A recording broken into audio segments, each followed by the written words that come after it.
ರುಕ್ಮಿಣೇಶಾಯ ನಮೋ ವೇದಾಂತವೇದಿನಿ ರಾಮಾಯ ರಾಮಭದ್ರಾಯ ರಾಮಚಂದ್ರಾಯ ವೇಧಸೆ ರಘುನಾಥಾಯ ನಾಥಾಯ ಸೀತಾಯ ಪತಯೇ ನಮಃ ಮನೋಜವಂ ಮಾರುತತುಲ್ಯವೇಗಂ ಜಿತೇಂದ್ರಿಯಂ ಬುದ್ಧಿಮತಾಂ ವರಿಷ್ಠಂ ವಾತಾತ್ಮಜಂ ವಾನರಯೋತ್ತಮುಖ್ಯಂ ಶ್ರೀರಾಮದೂತಂ ಶರಣಂ ಪ್ರಪದ್ಯೆ ನಾರಾಯಣಂ ನಮಸ್ಕೃತ್ಯ ನರಂ ಚೈವ ನರೋತ್ತಮಂ ದೇವೀಂ ಸರಸ್ವತೀಂ ವ್ಯಾಸಂ ತತೋ ಜಯಮುದೀರಯೇತ್ ವ್ಯಾಸಾಯ ಭವನಾಶಾಯ ಶ್ರೀಶಾಯ ಗುಣರಾಶಿ ಹೃದಯಾಯ ಶುದ್ಧವಿದ್ಯಾಯ ಮಧ್ವಾಯ ಚರಮೋ ನಮಃ ತಪಸ್ವಾಧ್ಯಾಯ ಶುಶ್ರೂಷಾ ಕೃಷ್ಣಪೂಜಾರತಂ ಮುನಿಂ ವಿಶ್ವೇಶಮಿಷ್ಟದಂ ವಂದೇ ಪರಿವ್ರಾಟ್ ಚಕ್ರವರ್ತಿನಂ ಶ್ರೀಗುರುಭ್ಯೋ ನಮಃ ಹರಿ ಓಂ. ಭೀಮಸೇನ ಮತ್ತು ದ್ರೌಪದಿ ಇವರು ಮಾತ್ರ ಚಾಚೂ ತಪ್ಪದೆ ಒಂದು ಸಲವೂ ಎಡವದೆ ಭಾಗವತ ಧರ್ಮವನ್ನು ನಿಷ್ಠಾಪೂರ್ವಕವಾಗಿ ಆಚರಿಸಿದವರು. ಸೊ ಅದು ಬಿಟ್ಟರೆ ಯುಧಿಷ್ಠಿರನು ತಪ್ಪಿದ, ಜರಾಸಂಧನನ್ನು ವಧೆ ಮಾಡಲಿಕ್ಕೆ ಕೃಷ್ಣ ಕರ್ಕೊಂಡು ಹೋಗ್ತೇನೆ ಅಂತ ಹೇಳುವಾಗ ಭೀಮಾರ್ಜುನರನ್ನು ಹೆದರಿಬಿಟ್ಟ, ವಿದುರನು ಹೆದರಿಬಿಟ್ಟ, ಅಯ್ಯೋ ಕೃಷ್ಣ ಸಂಧಾನ. ಸೊ ಕೃಷ್ಣನ ದೂತನಾಗಿ ಬರ್ತಾನೆ, ದುರ್ಯೋಧನ ಇರುವಂಥ ಸಭೆಯಲ್ಲಿ ಅಂತ ಹೇಳಿದ್ರೆ ದುರ್ಯೋಧನ ಮಹಾನೀಚ, ಅಯ್ಯೋ ನಿಮ್ಮನ್ನು ಕಟ್ಟಿ ಹಾಕಿಬಿಟ್ರೆ ಅಂತ, ಅಯ್ಯೋ ಭಗವಂತನನ್ನು ಕಟ್ಟಿ ಹಾಕಲಿಕ್ಕೆ ಆಗ್ತದ ಅನ್ನುವಂಥದ್ದು ಯೋಚಿಸಲೇ ಇಲ್ಲ. ಸೊ ಈ ರೀತಿ ವಿದುರನು ತಪ್ಪಿದ, ಆಮೇಲಿಂದ ಅರ್ಜುನನು ತಪ್ಪಿದ, ಸಾತ್ಯಕಿ ತಪ್ಪಿದ, ಆಮೇಲಿಂದ ಪ್ರದ್ಯುಮ್ನ, ಅನಿರುದ್ಧ, ಯಾವನು ಸಾಂಬ, ಆಮೇಲಿಂದ ಇನ್ನೊಬ್ಬ ಇದ್ದಾನಲ್ಲ ಉದ್ಧವ, ಅವರು ತಪ್ಪಿದರು. ಯಾವುದು ಇವರ ವಿಷಯದಲ್ಲಿ ಯಾರ್ದು? ಸುಭದ್ರೆಯನ್ನು ಕೃಷ್ಣನಿಗೆ ಕೃಷ್ಣನ ಮನಸ್ಸಿನಲ್ಲಿ ಸುಭದ್ರೆಯನ್ನು ಅರ್ಜುನನಿಗೆ ಕೊಡುವಂಥದ್ದು, ಕೃಷ್ಣನಿಗೆ ಅದು ಮಾತ್ರ ಸಮ್ಮತ ಇರುವಂಥದ್ದು ಅಂತ ಗೊತ್ತಿದ್ದರು. ಸುಭದ್ರೆಯನ್ನು ದುರ್ಯೋಧನನಿಗೆ ಕೊಡೋದು ಅಂತ ತಿಳ್ಕೊಂಡಿದ್ದ ಆ ಮೂರ್ಖತನದ ಏನು ಪ್ರಪೋಸಲ್ ಬಲರಾಮ್ ಅಂದಿತ್ತೋ ಅದಕ್ಕೆ ಸಪೋರ್ಟ್ ಮಾಡಿಬಿಟ್ರು ಅಂತೇಳಿದರೆ ಏನು ಅಲ್ಲಿ ತಪ್ಪಿದ್ರು, ಎಲ್ಲ ತಪ್ಪಿದ್ರು ಅವರು. ಸೊ ಹೀಗೆ ಎಲ್ಲರೂ ಒಂದೊಂದು ಸಲ ಪಾಂಡವರಲ್ಲಿ ಭೀಮಸೇನ ಮಾತ್ರ, ಯುಧಿಷ್ಠಿರನು ತಪ್ಪಿದ, ಅರ್ಜುನನು ತಪ್ಪಿದ, ನಕುಲನು ತಪ್ಪಿದ, ಸಹದೇವನು ತಪ್ಪಿದ. ಸೊ ಹೀಗೆ ಎಲ್ಲರದ್ದು ವಿಷಯ ಹೇಳ್ತಾ ಈಗ ನಕುಲಂದು, ಸಹದೇವಂದು, ವಿದುರಂದು ಎಲ್ಲ ಹೇಳಿಬಿಟ್ಟು ಈಗ ನೆಕ್ಸ್ಟ್ ಆ ಲಿಸ್ಟ್ನಲ್ಲಿ ಯಾರದೇ ಹೆಸರಿದೆ ಅಂತ ನೋಡುವ. ಈ ನೆಕ್ಸ್ಟ್ ಶ್ಲೋಕ ಬೇರೆ.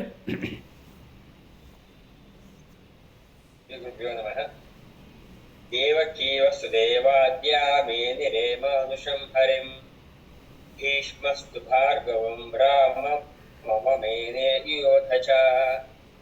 25ನೇ ಶ್ಲೋಕ 18ನೇ ಅಧ್ಯಾಯದಲ್ಲಿ ದೇವಕಿ, ವಸುದೇವ ಮೊದಲಾದವರು ಶ್ರೀಕೃಷ್ಣನನ್ನು ಮನುಷ್ಯನನ್ನಾಗಿಯೇ ತಿಳಿದರು. ಭೀಷ್ಮಾಚಾರ್ಯರು ಕೂಡ ಪರಶುರಾಮ ದೇವರನ್ನು ಅವಮಾನಿಸಿದರು ಹಾಗೂ ಅವರ ಜೊತೆ ಯುದ್ಧ ಮಾಡಿದರು.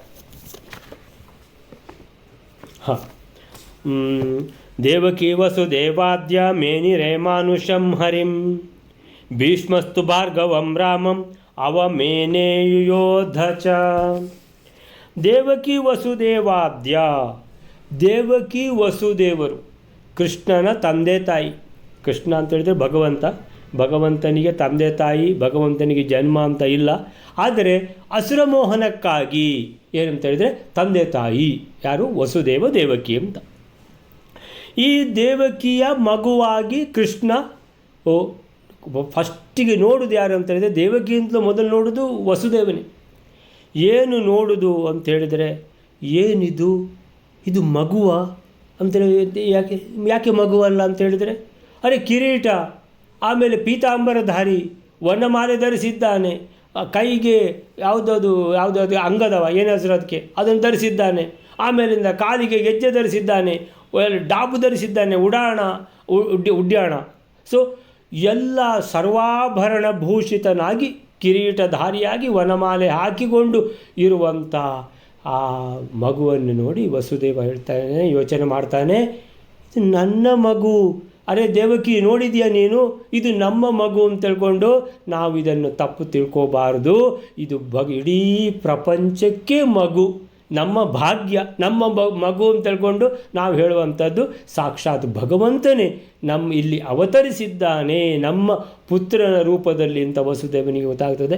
ಅಂತೇಳಿದರೆ ಕೃಷ್ಣ ಮಾಡಿದ ಮೊದಲನೇ ಕೆಲಸ ಏನಂತೇಳಿದರೆ ತನ್ನ ತಂದೆ ತಾಯಿ ದೇವಕಿ ವಸುದೇವರಿಗೆ ತನ್ನ ಚತುರ್ಭುಜ ರೂಪ ಸರ್ವಾಭರಣ ಭೂಷಿತನಾಗಿ ತೋರಿಸಿರುವಂಥದ್ದು ಅಂತೇಳಿದರೆ ಅದು ಸುರುವಿನ ಕೆಲಸ.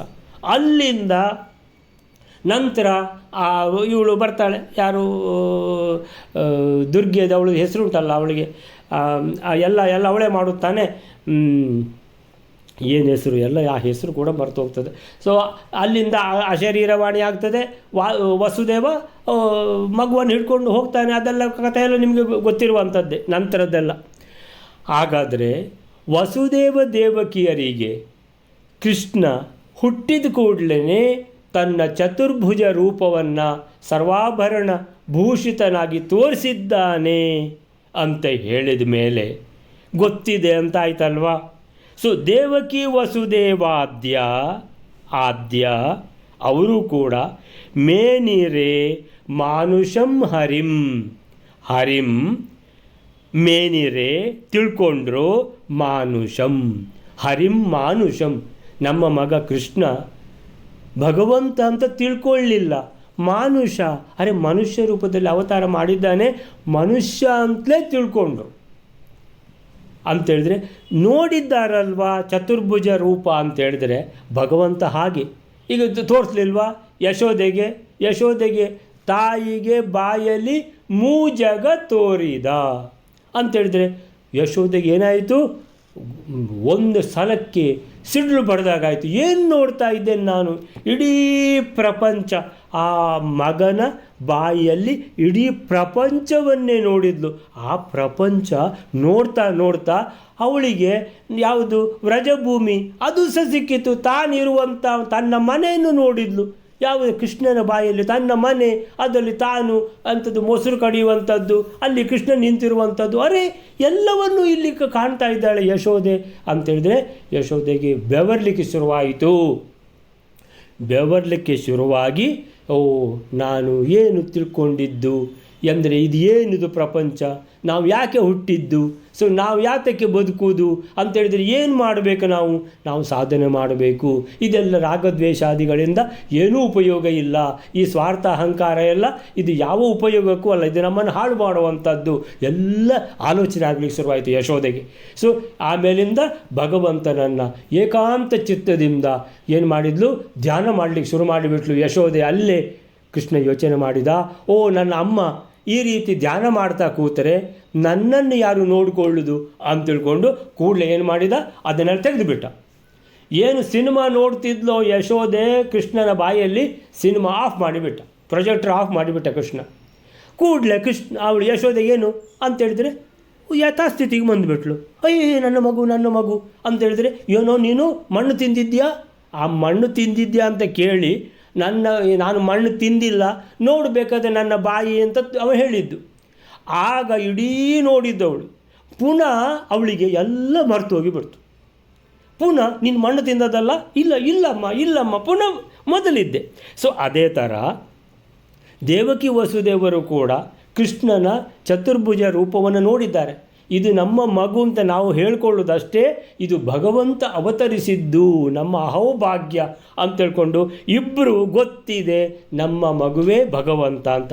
ಆದರೂ ದೇವಕಿ ವಸುದೇವಾದ್ಯ ಮೇನಿರೆ ತಿಳ್ಕೊಂಡ್ರು, ಮಾನುಷಂ ಹರಿಯನ್ನು ಮಾನುಷಂ ಮನುಷ್ಯ ಅಂತ ತಿಳ್ಕೊಂಡ್ರು.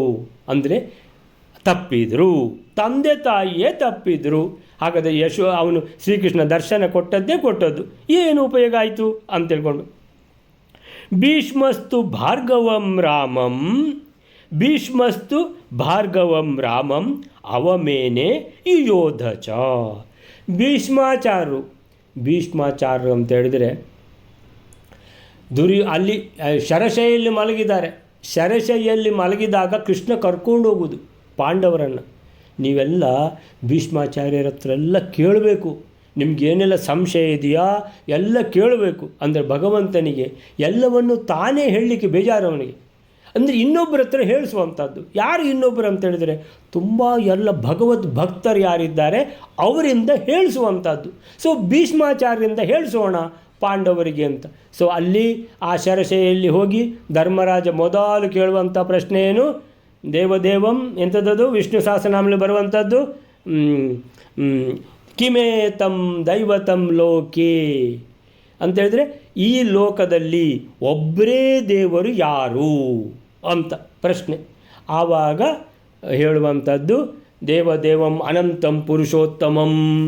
ಆ ಅನಂತನಾದ ಮಹಾವಿಷ್ಣು ಅವನೇ ಸೃಷ್ಟಿ ಪಾಲನ ಆಮೇಲೆ ನಿಯಮನ ಲಯ ಎಲ್ಲ ಎಲ್ಲ ಕರ್ತೃತ್ವ ಇರುವಂಥ ಆ ಭಗವಂತನೇ ಎಲ್ಲ ಗುಣಗಳು ಒಂದೇ ದಿಕ್ಕಿನಲ್ಲಿ ಆಶ್ರಯವಾಗಿ ಇದ್ದು ಒಂದು ಕೂಡ ದೋಷ ಇಲ್ಲದ ಆ ಪರಮಾತ್ಮನೇ ಸರ್ವ ಈ ಗುಣ ಸಂಪನ್ನ ಸರ್ವ ದೋಷ ವಿವರ್ಜಿತನಾದ ಆ ಭಗವಂತನೇ ಅವನೇ ಒಬ್ಬನೇ ದೇವರು ಅಂತ ವಿಷ್ಣು ಸಹಸ್ರನಾಮ ಅಲ್ಲಿಂದ ಶುರುವಾಗ್ತದೆ.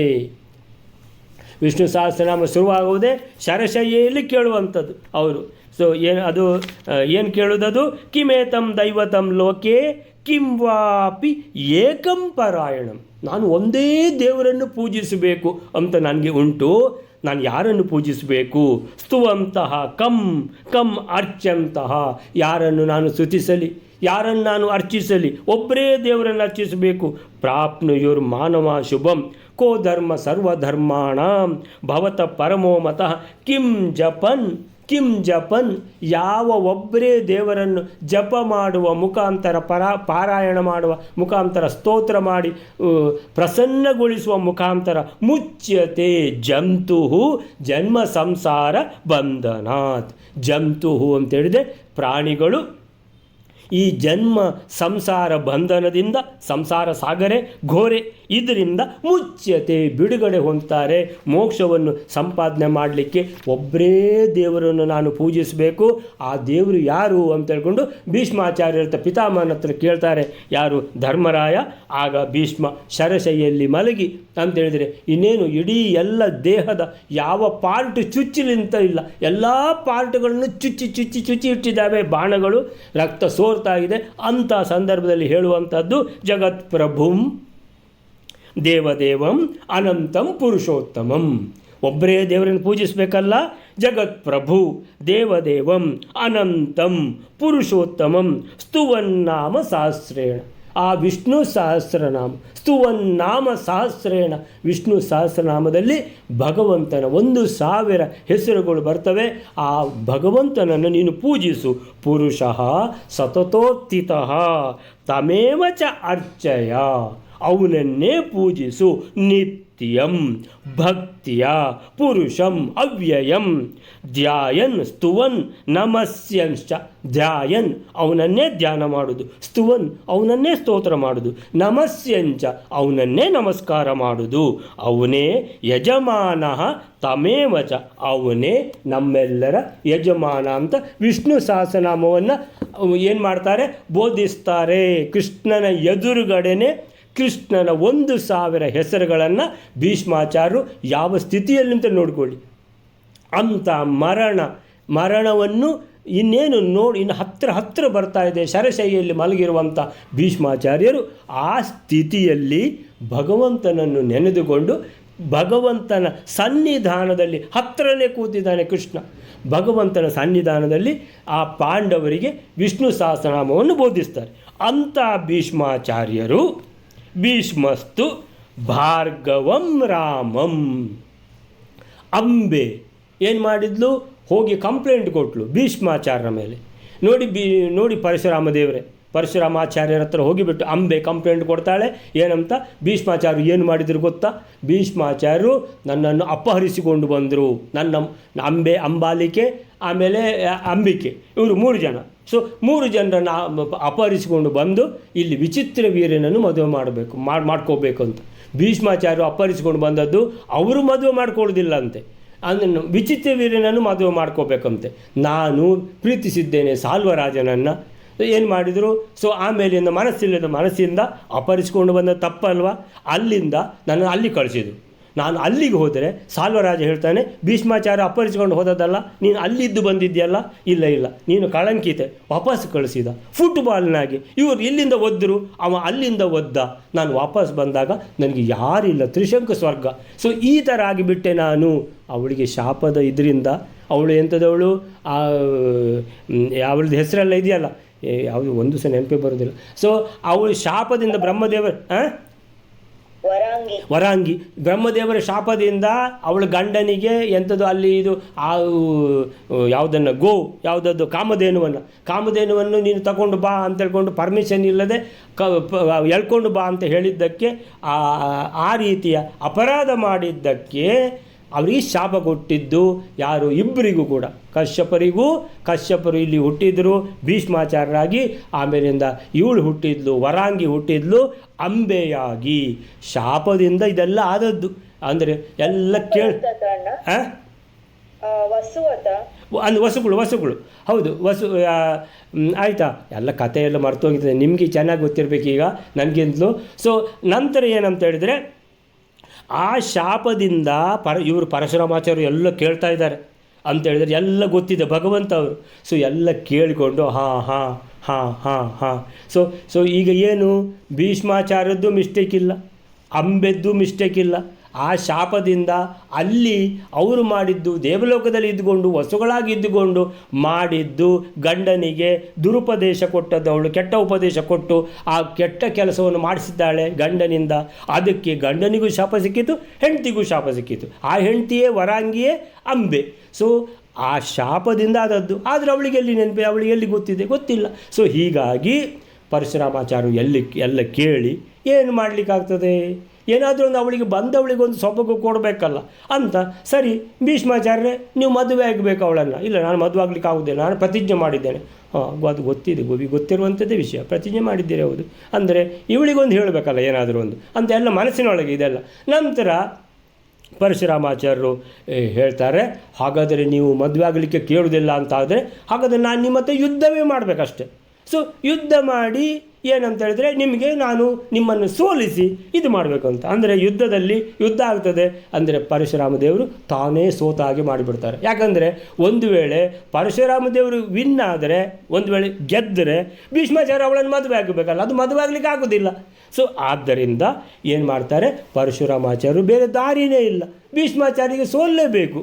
ಸೊ ಈ ಅಂಬೆಗೊಂದು ಏನಂತ ಹೇಳಿದ್ರೆ ಒಂದು ಕತೆ ಅಂತೇಳಿದ್ರೆ, ಅಯ್ಯೋ ನಾನು ಪರಶುರಾಮಾಚಾರ್ಯರು ಅಂತೇಳ್ಕೊಂಡು ಬಹಳ ಒಂದು ಶ್ರೇಷ್ಠ ವ್ಯಕ್ತಿ, ಅವರಷ್ಟು ಪರಾಕ್ರಮಿ ಇನ್ನು ಯಾರೂ ಇಲ್ಲ ಅಂತೇಳ್ಕೊಂಡು ಪರಶುರಾಮಾಚಾರ್ಯರು ನನಗೆ ನ್ಯಾಯ ಕೊಡ್ತಾರೆ ಅಂತ ಬಂದದ್ದು. ಒಂದು ನ್ಯಾಯ ಕೊಡಬೇಕಲ್ಲ. ಸೊ ನ್ಯಾಯ ಕೊಟ್ಟರು, ಏನದು ಯುದ್ಧ ಆಯಿತು. ಯುದ್ಧದಲ್ಲಿ ಯಾರು ಸೋತದ್ದು? ಪರಶುರಾಮ ದೇವರೇ ಸೋತದ್ದು. ಸೋಲದ ಬಗ್ಗೆ ಇಲ್ಲ ಅವರಿಗೆ. ಸೊ ಈ ರೀತಿ ಕತೆ. ಪರಶುರಾಮಾಚಾರ್ಯರು ಯಾಕೆ ಸೋತರು ಭೀಷ್ಮಾಚಾರ್ಯರಿಗೆ ಅಂತ ಹೇಳಿದ್ರೆ, ಈಗ ಇವಳಿಗೆ ಬೇರೆ ದಾರಿನೇ ಇಲ್ಲ, ಭೀಷ್ಮಾಚಾರ್ಯರು ಮದುವೆ ಆಗಲಿಕ್ಕೆ ಆಗೋದಿಲ್ಲ. ಎಲ್ಲ ಆ ಥರ ಇದೆ, ಪ್ರತಿಜ್ಞೆ ಮಾಡಿದ್ದಾರೆ ಅವರು. ಸೊ ಎಲ್ಲವನ್ನೂ ಸರಿದೂಗಿಸಬೇಕು. ಪರಮಾತ್ಮನಿಗೆ ಎಷ್ಟು ಜವಾಬ್ದಾರಿ ಇದೆ ನೋಡಿ. ಆ ಥರ ಭೀಷ್ಮಸ್ತು ಭಾರ್ಗವಂ ರಾಮಂ ಅಂತೇಳಿದ್ರೆ ಪರಶುರಾಮಾಚಾರ್ಯರು ಭೀಷ್ಮಾಚಾರ್ಯರ ಹತ್ರ ಸೋತದ್ದು ಯಾಕಂದರೆ ಭಗವಂತನಿಗೆ ಬೇರೆ ದಾರಿನೇ ಇಲ್ಲದೆ ಸೋತದ್ದು. ಭೀಷ್ಮಾಚಾರ್ಯರು ಏನು ತಿಳ್ಕೊಂಡ್ರು, ನಾನು ಪರಶುರಾಮಾಚಾರ್ಯರನ್ನು ಸೋಲಿಸಿಬಿಟ್ಟೆ, ನಮ್ಮ ಗುರುಗಳವರು, ನಾನು ಗುರುಗಳನ್ನೇ ಸೋಲಿಸಿದ ಶಿಷ್ಯ ಅಂತ.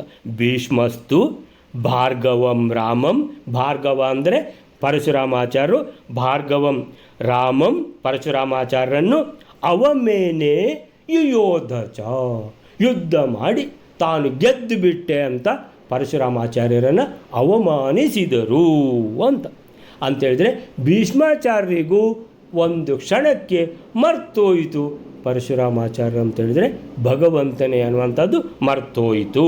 ಸೊ ಹೀಗೆ ಈ 24ನೇ ಶ್ಲೋಕಕ್ಕೆ ದೇವಕಿ ವಸುದೇವ ಮೊದಲಾದವರಂತೂ ಕೃಷ್ಣನನ್ನು ಮನುಷ್ಯನೆಂದೇ ತಿಳಿಯುತ್ತಿದ್ದವರು.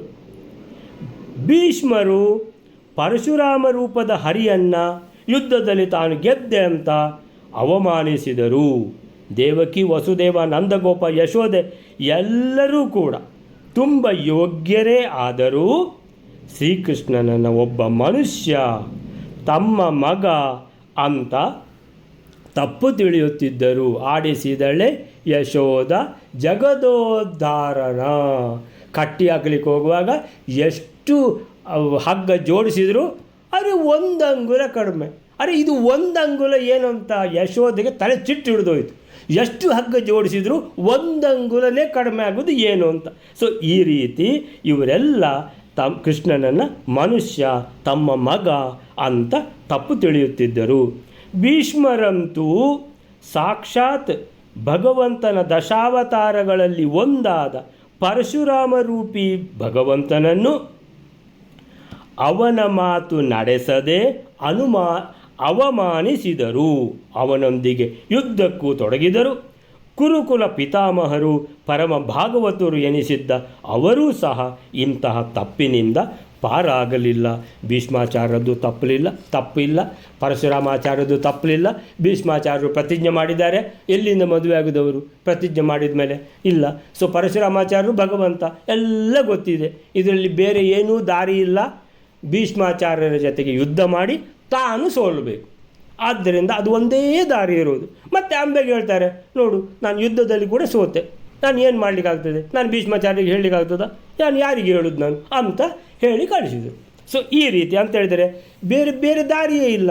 ಆ ಥರನೇ ಪ್ರಸಂಗ ಇರೋದು. ಅದು ಶಾಪದೋಷದಿಂದ ಹಾಗೆ ಆಗಿರುವಂಥದ್ದು. ಆ ರೀತಿಯಲ್ಲಿ ಯುದ್ಧದಲ್ಲಿ ಮಾತ್ರ ತಾನು ಗೆದ್ದೆ ಅಂತ ಭೀಷ್ಮಾಚಾರ್ಯರು ಹುಬ್ಬು ಹಾರಿಸಿದರು, ಅವಮಾನಿಸಿದರು ಪರಶುರಾಮಾಚಾರ್ಯರನ್ನಂತ ಹೇಳ್ತಾ ಇದ್ದಾರೆ. ಸೊ ಅದರ ನೆಕ್ಸ್ಟ್ ಶ್ಲೋಕವೇದರೆ ದ್ರೋಣ ಕರ್ಣ ದ್ರೌಣಿ ಕೃಪಾಃ ಕೃಷ್ಣ ಭಾವೇ ಮನೋಧನುಃ ದೇವಾ ಶಿವಾದ್ಯ ಅಪಿತು ವಿರೋಧಂ ಚಕ್ರಿರೆ ಕ್ವಚಿತ್. 26ನೇ ಶ್ಲೋಕ. ದ್ರೋಣಾಚಾರ್ಯ, ಕರ್ಣ, ಅಶ್ವತ್ಥಾಮ, ಕೃಪಾ ಇವರೆಲ್ಲರೂ ಕೂಡ ಯುದ್ಧದಲ್ಲಿ ಶರದಾಡನಾದಿಗಳಿಂದ ಕೃಷ್ಣನ ನಾಶವನ್ನೇ ಬಯಸಿದರು. ರುದ್ರನೇ ಮೊದಲಾದ ದೇವತೆಗಳು ಕೂಡ ಕೆಲವು ಕಡೆ ಕೃಷ್ಣನಿಗೆ ವಿರೋಧವನ್ನು ಮಾಡಿದರಂತೆ. ದ್ರೋಣ ಕರ್ಣ ದ್ರೌಣಿ ಕೃಪಾಃ ಕೃಷ್ಣ ಭಾವೇ ಮನೋದದುಃ ದೇವಾ ಶಿವಾದ್ಯ ಅಪಿತು ವಿರೋಧಂ ಚಕ್ರಿರೆ ಕ್ವಚಿತ್. ದ್ರೋಣ, ಕರ್ಣ, ದ್ರೌಣಿ ಅಂದರೆ ದ್ರೋಣಾಚಾರ್ಯರ ಮಗ ಅಶ್ವತ್ಥಾಮಾಚಾರ್ಯರು, ದ್ರೌಣಿ, ಕೃಪಾಚಾರ್ಯರು, ಇವರೆಲ್ಲ ಅಂತೇಳಿದರೆ ಭೀಷ್ಮಾಚಾರ್ಯರು ಸೇನಾಧಿಪತಿಯಾಗಿ ಇದ್ದವರು. ಭೀಷ್ಮಾಚಾರ್ಯರು ಸತ್ತೋದ್ರು. ಅದೆಲ್ಲ ಕಥೆಯೆಲ್ಲ ಗೊತ್ತಿದ್ದದ್ದೇ. ಸೊ ಭೀಷ್ಮಾಚಾರ್ಯರು ಹಿಂದಿನ ದಿವಸ ಪ್ರತಿಜ್ಞೆ ಮಾಡಿಬಿಡ್ತಾರೆ, ನಾಳೆ ಪಾಂಡವರನ್ನು ಇಲ್ಲವಾಗಿಸಿ ಬಿಡ್ತೇನೆ ಅಂತ. ಕೃಷ್ಣನಿಗೆ ಗೊತ್ತಾಯಿತು, ಓ ಭೀಷ್ಮಾಚಾರ್ಯರು ಬಹಳ ಕೋಪದಲ್ಲಿ ಪ್ರತಿಜ್ಞೆ ಮಾಡಿಬಿಟ್ಟಿದ್ದಾರೆ. ಪಾಂಡವರನ್ನು ಕರ್ಕೊಂಡು, ದ್ರೌಪದಿಯನ್ನು ಕರ್ಕೊಂಡು ಸೀದಾ ಹೋದರು. ಕೃಷ್ಣ ಹೋಗಿ ಫಸ್ಟಿಗೆ ದ್ರೌಪದಿ ನೀನು ಒಳಗೋಗಿ ಭೀಷ್ಮಾಚಾರ್ಯರಿಗೆ ಉದ್ದಂಡ ನಮಸ್ಕಾರ ಮಾಡು. ಅಂದರೆ ಉದ್ದಂಡ ನಮಸ್ಕಾರ ಮಾಡಲಿಕ್ಕಿಲ್ಲಲ್ಲ ಸ್ತ್ರೀಯರು. ಸೊ ಅವರಿಗೆ ಹೀಗೆ ಬಗ್ಗಿ ನಮಸ್ಕಾರ ಮಾಡುವಂಥದ್ದು, ಹೋಗಿ ನಮಸ್ಕಾರ ಮಾಡುವಂಥ. ಸೊ ಭಾರಿ ಖುಷಿ ಆಯಿತು ಯಾರಿಗೆ, ಭೀಷ್ಮಾಚಾರ್ಯರಿಗೆ. ದ್ರೌಪದಿ ಬಂದು ನಮಸ್ಕಾರ ಮಾಡಿದ್ಲು, ಏನಮ್ಮ ಅಂತ ತಿಳ್ಕೊಂಡು ನಮಸ್ಕಾರ ಮಾಡಿದ ಕೂಡಲೇ ದೀರ್ಘ ಸುಮಂಗಲಿ ಭವ ಅಂತ ಆಶೀರ್ವಾದ ಕೊಟ್ಟಾಯಿತು. ಆಶೀರ್ವಾದ ಕೊಟ್ಟ ಮೇಲೆ ಭೀಷ್ಮಾಚಾರ್ಯರಿಗೆ ಗೊತ್ತಾಯಿತು, ನಾಳೆ ನಾನು ಪಾಂಡವರನ್ನೆಲ್ಲ ಸಂಹಾರ ಮಾಡಿಬಿಡಬೇಕು ಅಂತ ತಿಳ್ಕೊಂಡು ನಾನು ಪ್ರತಿಜ್ಞೆ ಮಾಡಿದ್ದೆ. ಈಗ ದ್ರೌಪದಿ ಬಂದು ನಮಸ್ಕಾರ ಮಾಡಿದಾಗ ನಾನು ಆಶೀರ್ವಾದ ಮಾಡಿದ್ದೇನು, ದೀರ್ಘ ಸುಮಂಗಲಿ ಭವ. ಯಾರನ್ನು ಕೊಲ್ಲುವುದು, ಪಾಂಡವರನ್ನು ಕೊಂದರೆ ಇವಳು ಸುಮಂಗಲಿಯಾಗಿ ಇರಲಿಕ್ಕಾಗ್ತದ ದ್ರೌಪದಿ? ಅಮ್ಮ ದ್ರೌಪದಿ, ಕೃಷ್ಣ ಕೂಡ ಬಂದಿದ್ದಾನ? ಹೌದು, ಅಲ್ಲಿ ನಿಂತಿದ್ದಾರೆ ಕೃಷ್ಣ ಮತ್ತು ಪಾಂಡವರು. ಈಗ ತಾನೇ ಬಂದುಬಿಡ್ತಾರೆ ಈಗ ಅಂತ. ಇದೆಲ್ಲ ಕೃಷ್ಣಂದು ಕೆಲಸ ಅಲ್ವಾ ಅಂತ ಗೊತ್ತಾಯಿತು ಭೀಷ್ಮಾಚಾರ್ಯರಿಗೆ. ಮರುದಿವಸ ಭೀಷ್ಮಾಚಾರ್ಯರು ಯುದ್ಧದಲ್ಲಿ ಸಾಯ್ತಾರೆ. ಸೊ ಈಗ ಈ ಭೀಷ್ಮಾಚಾರ್ಯರ ನಂತರ ದರ್ಬಾರು ಯಾರದು ಅಂತ ಹೇಳಿದ್ರೆ ದ್ರೋಣ, ಕರ್ಣ ಅಷ್ಟು ತನಕ ಬರಲಿಲ್ಲ. ಯಾಕಂತೇಳಿ ಭೀಷ್ಮಾಚಾರ್ಯ ಹೇಳಿದ್ದಾರೆ, ಯಾರು ಕರ್ಣ ನೀನು ಬರೋದು ಬೇಡ ಅಂತ, ನಾವೆಲ್ಲ ನೋಡ್ಕೊಳ್ತೇವೆ ಅಂತ. ಸೊ ಕರ್ಣನ ನೋಡಿದ್ರೆ ಆಗೋದಿಲ್ಲ ಅವರಿಗೆ. ಸೊ ಆಮೇಲೆ ಭೀಷ್ಮಾಚಾರ್ಯರು ಸತ್ತೋದ್ರು, ದ್ರೋಣಾಚಾರ್ಯರು ಸೇನಾಧಿಪತಿ ಆದರು ಅಂತ ಆದಮೇಲೆ ಯಾರ್ದು ಕಾರ್ಬಾರ್ ಅಂದರೆ ದ್ರೋಣ, ಕರ್ಣ, ದ್ರೌಣಿ, ಅಶ್ವತ್ಥಾಮ, ಕೃಪಾಚಾರ್ಯ. ಸೊ ಇವರದ್ದೇ ಕಾರ್ಬಾರು. ದ್ರೋಣಾಚಾರ್ಯರು ಸೇನಾಪತಿ. ಸೊ ಏನು ಜೋರಾಗಿ ಮೀಟಿಂಗ್ ಆಯಿತು. ಸೊ ಮೀಟಿಂಗ್ ಆಗಿ ಏನು ರೆಸಲ್ಯೂಷನ್ ಪಾಸ್ ಆಯಿತು. ಏನು ರೆಸಲ್ಯೂಷನ್ ಅಂತ ಹೇಳಿದರೆ ಕೃಷ್ಣಾಭಾವೇ ಕೃಷ್ಣ ಅಭಾವೇ, ಕೃಷ್ಣನನ್ನು ಇಲ್ಲವಾಗಿಸಬೇಕು. ಅದೇನು ಕೃಷ್ಣನು ಇಲ್ಲವಾಗಿಸಬೇಕಂದ್ರೆ ಎಲ್ಲ ಮಾಡೋದು ಅವನೇ. ಅವನಿಲ್ಲ ಅಂದರೆ ಫಸ್ಟಿಗೆ ಅವನನ್ನು ಸಂಹಾರ ಮಾಡಿಬಿಡಬೇಕು. ಕೃಷ್ಣನನ್ನು ಸಂಹಾರ ಮಾಡಿದರೆ ಪಾಂಡವರು ದಾರಿಗೆ ಬರ್ತಾರೆ. ನಾವು ಪಾಂಡವರನ್ನು ಆರಾಮದಲ್ಲಿ ಸೋಲಿಸಿ ಬಿಡ್ಬೋದು, ಪುನಃ ಕಳಿಸ್ಬಿಡ್ಬೇಕು ಅವರನ್ನು ವನವಾಸಕ್ಕೆ ಅಂತ ಹೇಳ್ಕೊಂಡು ಯೋಚನೆ ಮಾಡಿದರು. ದ್ರೋಣ, ಕರ್ಣ, ದ್ರೌಣಿ ಕೃಪಾಃ ಕೃಷ್ಣಾಭಾವೇ, ಕೃಷ್ಣ ಅಭಾವೇ. ಅಭಾವ ಅಂದರೆ ಇಲ್ಲ, ಅಂದರೆ ಕೃಷ್ಣ ಅಭಾವ ಅಂದರೆ ಕೃಷ್ಣನನ್ನು ಇಲ್ಲವಾಗಿಸಬೇಕು. ಯಾರನ್ನು ಅಂತೇಳಿದರೆ ಭಗವಂತನನ್ನು ಇಲ್ಲವಾಗಿಸಬೇಕು. ಅಂದರೆ ಮರ್ತಿದ್ದಾರೆ, ಕೃಷ್ಣ ಭಗವಂತ ಅಂತ ಮರ್ತಿದ್ದಾರೆ, ಕೃಷ್ಣ ಒಬ್ಬ ಮನುಷ್ಯ ಅಂತ ತಿಳ್ಕೊಂಡು ಎಲ್ಲ ಮಾಡೋದು ಇವನೇ ಪಿತೂರಿ, ಎಲ್ಲ ಇವರಿಗೆ ಅಡ್ವೈಸ್ ಕೊಡೋದು ಇವನೇ. ಈ ಅಡ್ವೈಸರನ್ನು ಮೊದಲು ಸಂಹಾರ ಮಾಡಬೇಕಂತ ಏನು ಮಾಡಿದರು, ಕೃಷ್ಣನನ್ನು ಇಲ್ಲವಾಗಿಸಬೇಕಂತ ರಿಸೊಲ್ಯೂಷನ್ ಮಾಡಿದರು, ಪ್ರತಿಜ್ಞೆ ಮಾಡಿದರು. ಮನೋದದುಹು, ಮನಸ್ಸು ಮಾಡಿದರು, ಮನಸ್ಸಿನಲ್ಲಿ ನಿರ್ಧಾರ ಮಾಡಿದರು. ಮನೋದದುಹು ಮಾಡಿದರು, ನಿರ್ಧಾರ ಮಾಡಿದರು. ಹಾಗಾದರೆ ತಪ್ಪಿದ್ರಲ್ಲ, ಎಲ್ಲರೂ ತಪ್ಪಿದರು. ದ್ರೋಣ ತಪ್ಪಿದ, ದ್ರೋಣಾಚಾರ್ಯರು ತಪ್ಪಿದರು, ಕರ್ಣ ತಪ್ಪಿದ, ದ್ರೌಣಿ ಅಶ್ವತ್ಥಾಮಾಚಾರ್ಯರು ತಪ್ಪಿದರು, ಕೃಪಾಚಾರ್ಯರು ತಪ್ಪಿದರು, ಅಷ್ಟು ಜನವು ತಪ್ಪಿದರು.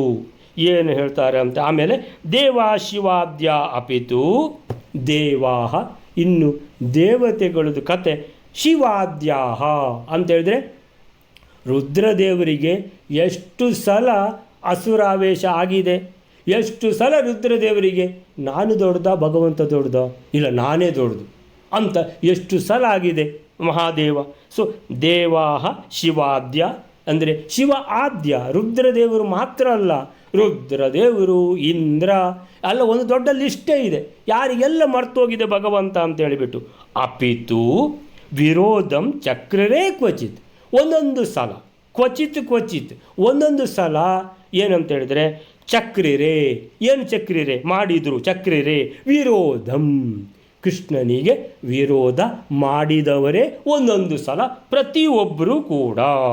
ಸೊ ಯಾರು ಏನಂತ ಹೇಳಿದ್ರೆ ಶುದ್ಧ ಭಾಗವತ ಧರ್ಮವನ್ನು ಪಾಲಿಸಿದವರು ಯಾರು ಅಂತ ಹೇಳಿದ್ರೆ ಅದು ವಾಯುದೇವರು ಮಾತ್ರ, ಭಾರತೀ ದೇವಿ ವಾಯುದೇವರು ಮಾತ್ರ, ಉಳಿದವರೆಲ್ಲ ತಪ್ಪಿದ್ದಾರೆ ಹೇಳ್ತಾರೆ. ದ್ರೋಣಾಚಾರ್ಯರು, ಕರ್ಣ, ಅಶ್ವತ್ಥಾಮ, ಕೃಪಾಚಾರ್ಯರು ಶ್ರೀಕೃಷ್ಣನನ್ನು ಇಲ್ಲವಾಗಿಸಲು ಮನಸ್ಸು ಮಾಡಿದರು, ನಿರ್ಧಾರ ಮಾಡಿದರು. ರುದ್ರದೇವರು ಮೊದಲಾದ ದೇವತೆಗಳು ಶಿವಾದ್ಯಾಹ ಅಪಿತು ಅವರು ಕೂಡ ಕೆಲವೊಮ್ಮೆ ಕ್ವಚಿತ್ ಚಕ್ರಿರೇ ವಿರೋಧಂ ಮಾಡಿದರು ವಿರೋಧವನ್ನು ಕೃಷ್ಣನಲ್ಲಿ ಅಂತೇಳಿದ್ರೆ ಯಾರು ಅಂತೇಳಿದ್ರೆ ಸರಿಯಾಗಿ ಒಬ್ಬರು ಇಲ್ಲ ಅಂತೇಳಿದ್ರೆ ವಾಯುದೇವರು ಮಾತ್ರ. ವಾಯುದೇವರ ಅವತಾರವಾಗಿರುವಂಥ ಭೀಮ ಮತ್ತು ವಾಯುದೇವರ ಮಡದಿ ಯಾರು ಭಾರತೀ ದೇವಿಯ ಅವತಾರ ದ್ರೌಪದಿ. ಸೊ ಇವರಿಬ್ಬರೇ ಇನ್ಯಾರಿಲ್ಲ ಅಂತ. ಸೊ ಹೇಳ್ತಾರೆ ದ್ರೋಣರದ್ದು. ದ್ರೋಣರು ಯುದ್ಧ ಮಾಡುವಾಗ ಕೃಷ್ಣನ ಮೇಲೆ ಬಾಣ ಪ್ರಯೋಗಿಸುತ್ತಾ ಹೊಡೆಯುವ ಪ್ರಯತ್ನವನ್ನೂ ಮಾಡಿದರು. ಅಂದರೆ ಇತರ ಸಾಮಾನ್ಯ ಸಾರಥಿಗಳ ಮೇಲೆ ಪ್ರಯೋಗಿಸುವಂತೆ ಬಾಣಗಳನ್ನು ಪ್ರಯೋಗಿಸಿದರು. ಸಾಮಾನ್ಯ ಸಾರಥಿಗಳಂತೇಳಿದರೆ ಏನು ಮಾಡ್ತಾರೆ, ಮೊದಲು ಕುದುರೆಗೆ ಹೊಡಿತಾರೆ, ಕುದುರೆ ಸತ್ತೋಯ್ತು, ಸಾರಥಿ ಸತ್ತೋಯ್ತು, ರಥ ಹೊಡಿತಾರೆ, ರಥ ಮುರಿದು ಬಿತ್ತು ಅಂತೇಳಿದರೆ ಶಸ್ತ್ರಗಳಿಲ್ಲ, ಇದಿಲ್ಲ, ಏನಿಲ್ಲ, ನಿರಾಯುಧನನ್ನಾಗಿ ಮಾಡಿದರು, ಅಂದರೆ ರಥ ಮುರಿದು ಬಿತ್ತು ಅಂತೆಲ್ಲ ನಾವು ಯುದ್ಧದಲ್ಲಿ ನೋಡೋದಿಲ್ವ. ಅದೇ ಥರ ತಾನು ಮಾಡ್ತೇನೆ ಅಂತೇಳಿ ದ್ರೋಣಾಚಾರ್ಯರು, ಅಂದರೆ ಕೃಷ್ಣ ಭಗವಂತ ಅಂತ ಮರ್ತೋಗಿದೆ. ಕೃಷ್ಣ ಸಾರಥಿ ಮಾತ್ರ ಅರ್ಜುನನದ್ದು. ಸೊ ಏನು ಮಾಡ್ತೇನೆ, ಕುದುರೆಗಳನ್ನು ಹೊಡೆದು ಸಾರಥಿಯನ್ನು ಹೊಡೆದು ಆಮೇಲೆ ಅರ್ಜುನನನ್ನು ರಥವನ್ನು ಹೊಡಿತೇನೆ ಅಂತ ಈ ರೀತಿ ಯುದ್ಧ ಮಾಡುವಾಗ ಕೃಷ್ಣನ ಮೇಲೆ ಡೈರೆಕ್ಟಾಗಿ ಬಾಣ ಪ್ರಯೋಗಿಸುವಂಥ, ಅಂದರೆ ಬಾಕಿ ಸಾಮಾನ್ಯ ಸಾರಥಿಗೆ ಹೇಗೋ ಹಾಗೆ ಮಾಡುವ ಪ್ರಯತ್ನ ಮಾಡಿದರು. ಪ್ರಯತ್ನ ಮಾತ್ರ. ಭಗವಂತನ ಮೇಲೆ ಎಲ್ಲರೂ ತಪ್ಪು ತಿಳ್ಕೊಂಡವರು ಪ್ರಯತ್ನ ಮಾತ್ರ ಮಾಡಲಿಕ್ಕಾಗೋದು, ಬೇರೆ ಏನು ಮಾಡಲಿಕ್ಕಾಗೋದಿಲ್ಲ.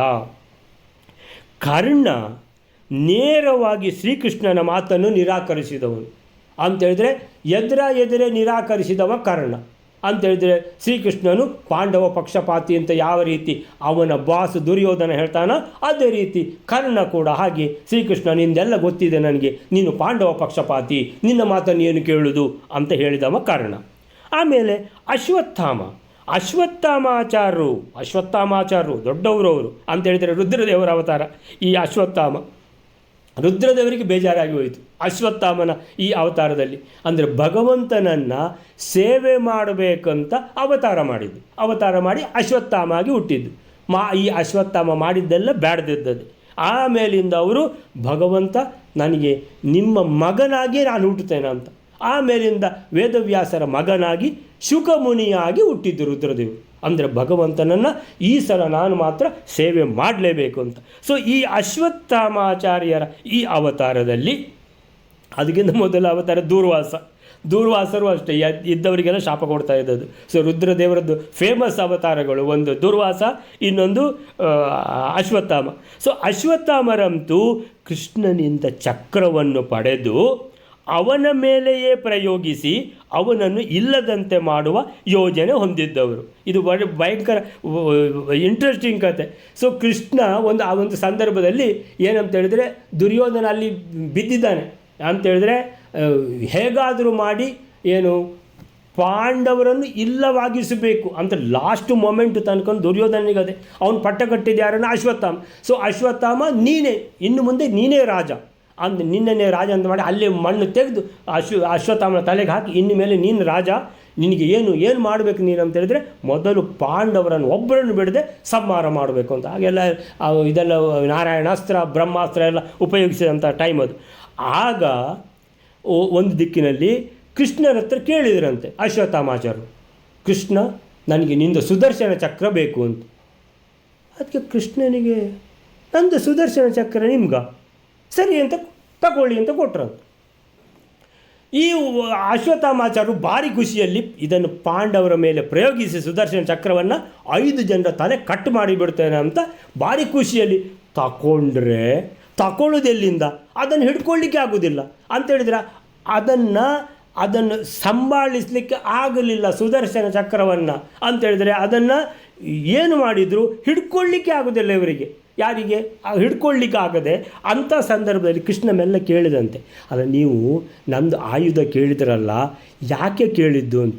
ಆಗ ಅಶ್ವತ್ಥಾಮಾಚಾರ್ಯ ಹೇಳ್ತಾರೆ, ಈಗ ದುರ್ಯೋಧನನದ್ದು ಲಾಸ್ಟ್ ಆಸೆ ಏನು ಅಂತ ಹೇಳಿದರೆ, ಪಾಂಡವರನ್ನು ಇಲ್ಲವಾಗಿಸಬೇಕು ಮತ್ತು ಜತೆಗೆ ಕೃಷ್ಣನನ್ನು ಸಂಹಾರ ಮಾಡಬೇಕು ಅಂತೇಳಿದರೆ, ಪಾಂಡವರನ್ನು ಕೃಷ್ಣನನ್ನು ಸಂಹಾರ ಮಾಡಲಿಕ್ಕೋಸ್ಕರ ನಾನು ತಗೊಂಡದ್ದು ಸುದರ್ಶನ ಚಕ್ರ ಅಂತ. ಅಂದರೆ ಯಾರಿಗೆ ಹೇಳ್ತಾ ಇದ್ದಾರೆ? ಕೃಷ್ಣನಿಗೆ ಹೇಳ್ತಾ ಇದ್ದಾರೆ. ಎಂಥ ದೊಡ್ಡ ಮೂರ್ಖ ಮುಟ್ಟಾಳ ಈ ಅಶ್ವತ್ಥಾಮಾಚಾರ್ಯ ಅಂತ ಆಲೋಚನೆ ಮಾಡಿ ನೀವು.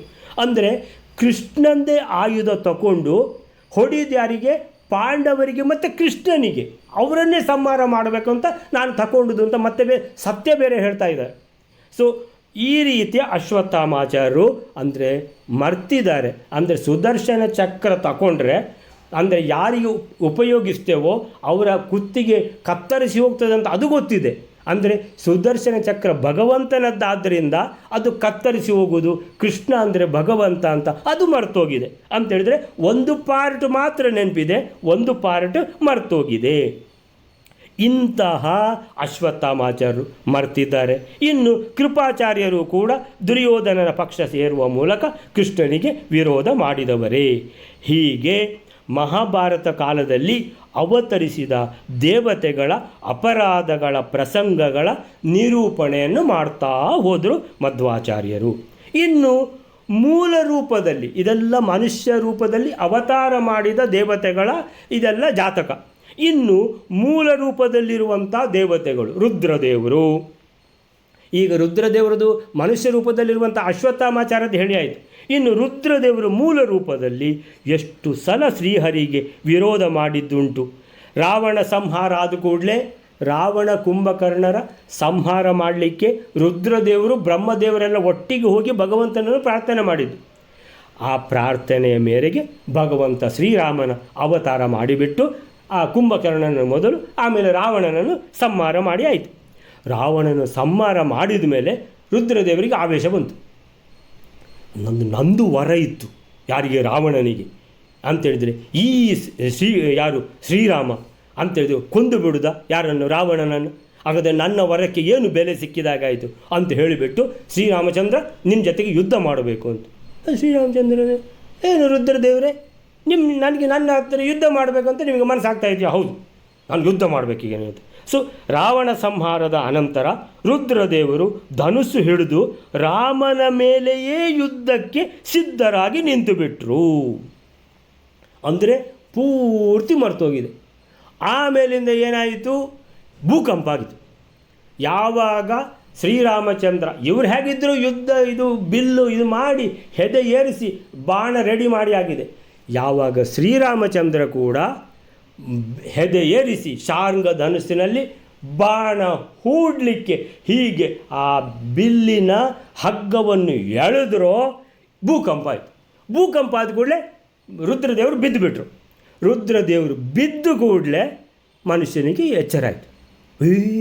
ನಾನು ಏನು ಮಾಡಿದೆ ಈಗ ಅಂತ ಹೇಳಿದ್ರೆ, ನಮಗೆ ಕೆಲವು ಸಲ ನಿದ್ದೆ ಮಾಡಿದ ಕೂಡಲೇ ಸ್ವಪ್ನ ಆಗ್ತದೆ. ಸ್ವಪ್ನ ಆದ ಕೂಡಲೇ ಎಚ್ಚರ ಆಗ್ತದಲ್ಲ, ಸ್ವಪ್ನದಲ್ಲಿ ಏನೋ ನೋಡಿರ್ತೇವೆ ನಾವು, ಎಚ್ಚರ ಆದ ಕೂಡಲೇ ಏನೂ ಇಲ್ವಾ ಅಂತ ಹೇಳ್ಕೊಂಡು. ಸೊ ಆ ರೀತಿ ರುದ್ರದೇವರಿಗಾಯಿತು, ಅಯ್ಯೋ ನಾನು ಏನು ಮಾಡಿಬಿಟ್ಟೆ, ಭಗವಂತನ ನಾನು ಯುದ್ಧಕ್ಕೆ ಕರೆದದ್ದ. ಅಂದರೆ ಯಾವಾಗ ಭೂಕಂಪ ಆಗಿ ಕೆಳಗೆ ಭೂಮಿಗೆ ಬಿದ್ದಿದ್ದಾರೋ ರುದ್ರದೇವರು, ಆಗ ಅವರಿಗೆ ಆವೇಶ ಹೋಯಿತು. ಆವೇಶ ಹೋಗಿ ಅವರು ರುದ್ರದೇವರು ಒರಿಜಿನಲ್ ಆದರು. ಆವಾಗ ಗೊತ್ತಾಯಿತು, ಅಯ್ಯೋ ನಾನು ಮಾಡಿದ ತಪ್ಪಾಯಿತು ಅಂತ. ಸೊ ಆಮೇಲಿಂದ ಉದ್ದಕ್ಕೆ ನಮಸ್ಕಾರ ಮಾಡಿದರು, ಉದ್ದಂಡ ನಮಸ್ಕಾರ ಮಾಡಿದ, ಭಗವಂತ ನಾನು ತಪ್ಪು ಮಾಡಿದೆ, ನನ್ನನ್ನು ಕ್ಷಮೆ ಕೊಡಬೇಕಂತ. ಹೀಗೆ ರುದ್ರದೇವರದ್ದು ಬಹಳ ಸಲ ಆಗಿದೆ ಹೀಗೆ. ಸೊ ಈ ರೀತಿ ಅವರು ಭಗವಂತನಿಗೆ ಸುಮಾರು ಸಲ ವಿರೋಧ ಮಾಡಿದ್ದಾರೆ. ನಂತರ ಇನ್ನು ಯಾರ್ದು ನೆನಪಾಯಿತು? ಇಂದ್ರ ಗೋವರ್ಧನೋದ್ಧಾರ ಪ್ರಸಂಗ, ಪಾರಿಜಾತ ಹರಣ ಪ್ರಸಂಗ, ಅದು ನಮಗೆ ಗೊತ್ತಿದೆ. ಅಂತೇಳಿದರೆ ಇವನನ್ನು ಯಾರನ್ನು, ತಾರಕಾಸುರ ಅಲ್ವಾ, ತಾರಕಾಸುರನ್ನು ಕೊಂದದ್ದು ಅದು ಬೇರೆ. ನರಕಾಸುರನನ್ನು ಕೊಂದದ್ದು ಯಾರು? ಕೃಷ್ಣ ಮತ್ತು ಸತ್ಯಭಾಮೆ ಅದರಲ್ಲಿ ಯುದ್ಧ ಮಾಡೋದು, ನರಕಾಸುರನನ್ನು ಕೊಲ್ಲುವಂಥ ಇದರಲ್ಲಿ. ಸೊ ಅದು ಆಯ್ತಲ್ಲ. ನಂತರ ನರಕಾಸುರನ ವಧೆ ಆಯಿತು. ಆಮೇಲೆ ಅದಿತಿಯ ಅಂದರೆ ದೇವೇಂದ್ರನ ತಾಯಿ. ಸೊ ಅದಿತಿಯ ಕರ್ಣಕುಂಡಲ ಮತ್ತು ಅಪಹಾರ ಮಾಡ್ಕೊಂಡು ಹೋಗಿದ್ದ ಈ ನರಕಾಸುರ. ಸೊ ಆ ಕರ್ಣಕುಂಡಲನ್ನು ವಾಪಸ್ ಕೊಡಲಿಕ್ಕೆ ಅವರು ದೇವಲೋಕಕ್ಕೆ ಹೋಗಿರೋದು ಯಾರು? ಕೃಷ್ಣ ಮತ್ತು ಸತ್ಯಭಾಮೆ.